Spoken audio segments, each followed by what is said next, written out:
প্রিয় শ্রোতা দর্শক বন্ধুদের ট্রাভেলস অ্যান্ড মোর চ্যানেলে স্বাগত জানাই। আজকে আমরা চলছি মথুরা চা বাগানের উদ্দেশ্যে। কোচবিহার জেলা সদর থেকে 28 কিলোমিটার ও আলিপুরদুয়ার জেলার সোনাপুর চৌপতি থেকে চিলাপাতা জঙ্গলের দিকে 4 কিমি দূরত্বে। বাগানটি McLeod Russel India limited group দ্বারা পরিচালিত হয়। কোচবিহার ও আলিপুরদুয়ারে খুব কাছাকাছি হওয়ায় একবেলার জন্য সামান্য কিছু পর্যটক এখানে ঘুরতে আসে।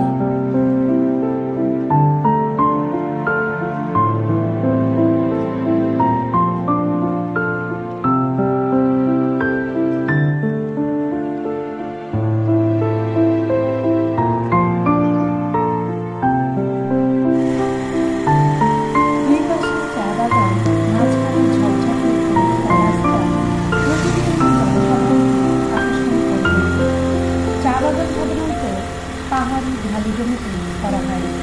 মাঝে মাঝে বৃক্ষ জাতীয় গাছ লাগানো হয়, এদের শেডটি বলা হয়। সরাসরি সূর্যকিরণ থেকে চা গাছ রক্ষা করার জন্য মূলত সিলভার ওক গাছ চা বাগানে রোপণ করা হয়।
দুপাশে চা বাগানকে রেখে সোজা কিছু দূর এগিয়ে গেলেই একটি গ্রাম্য হাট।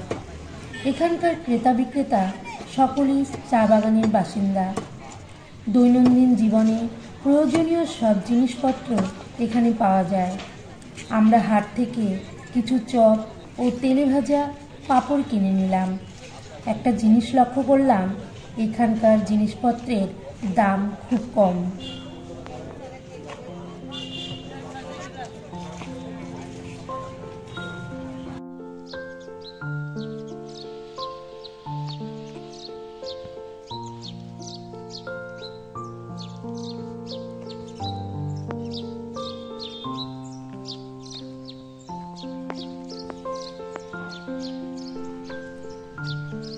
চা বাগানের মধ্যে দিয়ে কিছু দূর আসলে চা বাগানের কারখানা, স্কুল, হাসপাতাল, পোস্ট অফিস ও স্টাফ কোয়ার্টার।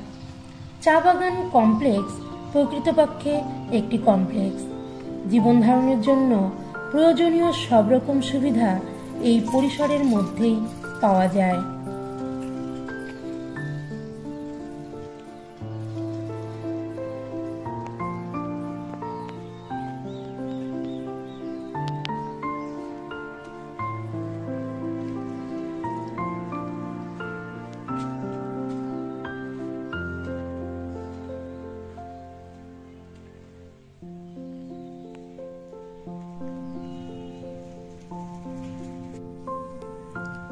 সামান্য বর্ষা ও গরমের সময়ই চা বাগান পত্রে পুষ্পে বিকশিত হয়। শীতকালে গাছগুলো কেমন রুক্ষ হয়ে যায়। তাছাড়া শীতকালে এদের ডালপালা ও পাতা ছেঁটে দেওয়া হয়।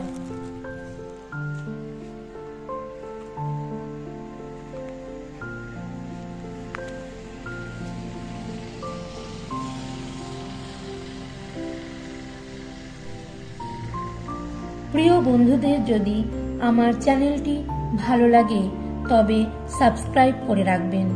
ভিডিওটি লাইক, শেয়ার ও কমেন্ট করতে ভুলবেন না।